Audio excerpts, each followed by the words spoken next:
Então, povo de Campos do Goytatazes, prepare o seu coração, prepare a sua bandeira, prepare aí o ambiente para receber o presidente Jair Bolsonaro.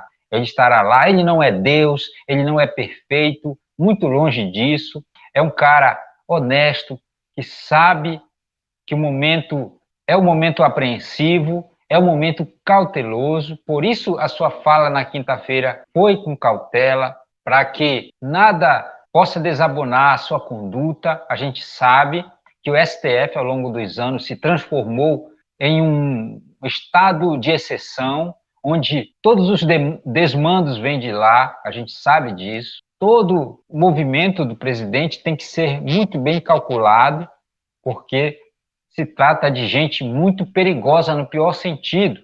Então, por isso, precisamos ter muita cautela na hora até mesmo de falar. Isso já nos remete os dois casos emblemáticos de prisão de duas pessoas, e eu queria agora que você prestasse bastante atenção no que eu vou dizer agora. Nós tivemos a prisão do Oswaldo Eustáquio. Se você não conhece esse cidadão, esse personagem da nossa política, é um jornalista bolsonarista, foi preso injustamente até o momento, tá? Agora ele já está solto, graças a Deus, já preparou o estúdio na casa dele, em Brasília, está fazendo lives tops, lives com milhares de pessoas simultaneamente online. Então, parabéns. Então, Oswaldo Eustáquio, sem sombra de dúvida, é uma das peças-chave para que nós possamos ter vitória. Mais do que isso, nós precisamos derrubar, não estou falando aqui a instituição STF, mas derrubar os canalhas que lá estão, e não são poucos. Alexandre de Moraes, a sua batata está assando. Para quem não acredita, para quem acha que isso é uma utopia, Oswaldo Eustáquio tem documentação, tem provas que podem fazer com que o ministro do STF, Alexandre de Moraes, seja afastado do caso, afastado do STF. Voei aqui rapidinho. Se você não acredita nisso, procure os vídeos, tá? As entrevistas do Oswaldo Eustáquio. Ele tem um dossiê nas mãos, ele vai entrar com pedido de impeachment. São provas contundentes. Primeiro, ele foi preso, foi uma prisão super arbitrária. Ele até hoje não sabe do que ele está sendo acusado. Até o próprio delegado da Polícia Federal, ao interrogá-lo, Oswaldo perguntou ao delegado: do que se trata? O que foi que eu cometi? Qual o meu crime? O delegado disse: olha, você está sendo conduzido crime de atos antidemocráticos. E o que é crime de atos antidemocráticos? O delegado não soube explicar. Vocês estão entendendo? Veja bem, são dois casos. Eu estou relatando o primeiro, que é do Oswaldo Eustáquio, para você ter uma noção. A prisão do Oswaldo Eustáquio, desde o começo, foi arbitrária, foi inconstitucional. E ele sofreu. O trâmite legal seria uma prisão em flagrante, ou pelo menos uma prisão preventiva, de quem é um jornalista de formação acadêmica. Na verdade, ele foi preso, como ele mesmo relata, por falar a verdade. No Brasil, as coisas estão tão invertidas que você não pode falar a verdade, que senão você é preso. Foi o que aconteceu com Oswaldo Eustáquio. Qual o crime? Ser bolsonarista e falar a verdade.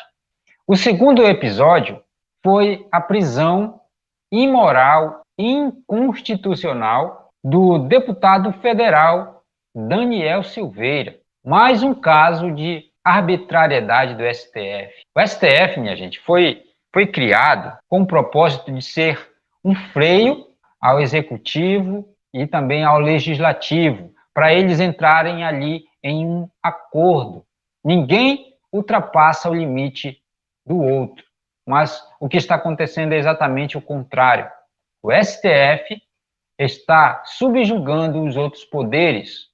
Diante disso, nós temos dois casos de prisão ilegal, e nem vou mencionar aqui o caso da Sarah Winter, que também, ao meu ver, aquela palhaçada que ela fez lá realmente é coisa de amador. Ficar com aquelas aquelas roupas pretas, com aquelas tochas, aquilo ali, me perdoe, Sarah Winter, tá? Eu também não tenho tanta plena confiança nessa mulher. Para mim, ela precisa ainda amadurecer. Para a gente ser de direita, meu irmão, nossa prerrogativa tem que ser, inteligente, saber lutar com as armas corretas. Do contrário, nós iremos acabar com a Sarah Winter aí, que foi fazer aquele ato ali, que até hoje ainda não entendi. Espero que ela tenha aprendido a lição. Não é por aí, tá? Não venha dar uma de doida, tem que ser inteligente acima de tudo. Saber a hora certa de avançar, saber a hora certa de recuar. Isso é estratégia. Então, meus irmãos, nós temos o STF mandando e desmandando no Brasil. Agora nós iremos falar também de como é que está a situação do STF perante a comunidade brasileira, os brasileiros, o povo em geral. 90% dos brasileiros simplesmente não apoiam o STF. Se for para fazer um plebiscito, certamente 90% das pessoas não se sentem representados pelo Supremo Tribunal Federal. Por que isso? Porque o povo acordou. O povo não fica mais só assistindo Big Brother, assistindo novela. O povo agora aprendeu a gostar de política. Como eu. Eu não queria nem saber de política até a época da Dilma, até o próprio Temer. Para mim, política nessa época era sinônimo de patifaria, de corrupção. Foi o Bolsonaro meter a cara para presidente e nós começamos a olhar a política de uma maneira mais positiva, mais esperançosa. E isso nos deu know-how para fazer um canal exclusivo de análise. E cá estamos, como diz o português. Se o STF acha que ele vai fazer toda essa sacanagem, essa palhaçada com o povo brasileiro, eles estão enganados. Dia 1º de agosto ficou marcado na história como a manifestação do povo em favor do voto auditável.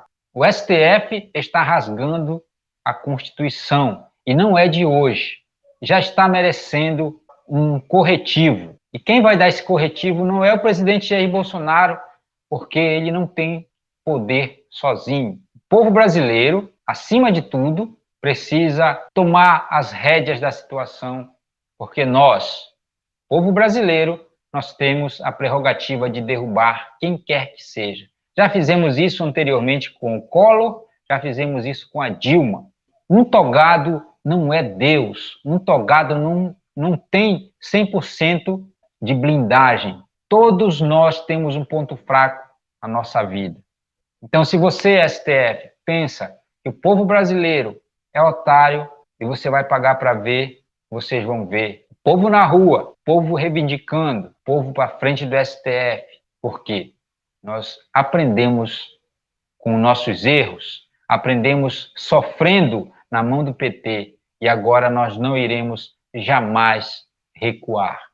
Diante do voto auditável, com escrutínio público, com câmeras em 4K, fazendo a contagem do voto contra o voto impresso, real, é bandido, é safado. E agora eu quero abrir aspas aqui. Chegou ao meu conhecimento, e eu não acompanho direto o canal do Kim Kataguiri, mas o meu querido Gustavo Gayer, do canal Papo Conservador, teve a ousadia, para o nosso deleite, de mostrar quão cara de pau é o Kim Kataguiri. A nossa boa e velha internet devolveu para nós um vídeo de 2019, se não me falha a memória, do Kim Kataguiri, apoiando o voto impresso. Mais do que isso, dizendo que o carro-chefe da sua candidatura seria exatamente lutar contra os desmandos do STF. E vejam só como o cara mudou de lado. Hoje em dia, Kim Kataguiri não passa de um fantoche na mão da esquerda. Veja bem, um cara que se diz de direita é um cara que supostamente que viria para mudar a história, né, com a sua juventude, com a sua inteligência, mas infelizmente foi mais uma decepção. Decepção maior do que a própria Joyce Hasselmann e Alexandre Frota juntos. E para quem não lembra, MBL foi capaz de juntar toda a direita para ir para uma manifestação. Isso foi super positivo. E quem é o MBL agora? Quem é Renan? Quem é Kim Kataguiri? São pessoas que estão de mão dadas com a esquerda. Kim Kataguiri mudou da água para o vinho. Se anteriormente ele apoiava o voto impresso, achava, como todo brasileiro, a maioria, que as urnas eletrônicas têm fraude, sim. E neste momento, galera, eu queria só refrescar a memória de vocês do que aconteceu nos Estados Unidos. Estados Unidos foi alvo de hackers. Você lembra? O Pentágono, o local mais seguro do planeta Terra, chamado Pentágono, simplesmente foi invadido. O sistema do Pentágono foi invadido.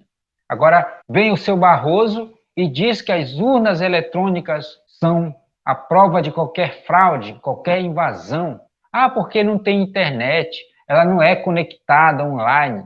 E mesmo que pudesse colocar lá algum dispositivo que possa manipular os votos, como que as pessoas iriam colocar uma a uma? Meu querido, os especialistas aí do STE, eles são obrigados a ligar, a fazer todo o esquema aí das urnas para que elas possam funcionar. É a coisa mais fácil, é trabalho deles fazer isso. O jogo é tão perfeito nessas urnas malditas que não deixa rastro. Deu para entender? Por isso que eles estão pressionando o presidente para que ele prove que há condições. Se não fosse pela urna, eles nem estavam ligando para o Lula. Se não tivesse uma maracutaia nas urnas, eles esqueceriam esse jumento lá na cadeia e ia apodrecer lá na papuda. Eles inocentaram Lula com um propósito, porque pelo voto real, popularidade, o Lula não tem chance. E não sou eu que estou falando isso, são os fatos em si. E agora nós queremos também falar do voto impresso. Gente, como tem gente desonesta nesse Brasil, pessoas ligadas à esquerda, pessoas influentes no jornalismo, lançando fake news para todos os lados, falando que o voto impresso é um retrocesso, é a volta à contagem das cédulas em papel. Vocês deveriam criar vergonha na cara. E atenção, os 23 vagabundos, deputados que votaram contra, os seus nomes estão rodando pela internet toda. E o povo brasileiro não é otário, nós iremos pressionar vocês. Vocês não podem se esquivar. Se vocês votarem contra, nós saberemos que vocês são pilantras. Não que a gente tenha dúvida de quem é quem ali, mas isso será o atestado de pilantragem de vocês. Porque só fica contra um voto impresso, voto auditável, quem é bandido, quem quer fraudar. Muito obrigado. Se você ainda não deixou o seu like, deixe logo, garanta o like. E neste momento eu quero convidar você a fazer parte da nossa história, se inscrevendo, sendo mais que um inscrito, sendo um aliado deste canal. Basta você ativar o sino das notificações, também vem aqui, comenta o que você achou, tá bom? E compartilhe para mais pessoas de direita, as tiazinhas do Zap, do Instagram, do Telegram, do YouTube, do Twitter. Nós precisamos atingir mais pessoas para que as pessoas conheçam o nosso trabalho. Querido Deus, aqui estamos para bendizer o teu nome, para te glorificar, que vai ser atingido pelas bênçãos do Papai do Céu. Tudo isso nós pedimos em nome de Jesus, nosso Senhor e Salvador. Se você não é inscrito no canal, se inscreva e ative o sino das notificações. Estamos com 3 vídeos por semana e na nossa live aos sábados, sempre às 21 horas, analisando o que foi acontecimento em matéria de política na semana. Beleza? Um forte abraço a todos. Até a próxima. Valeu! Tamo junto.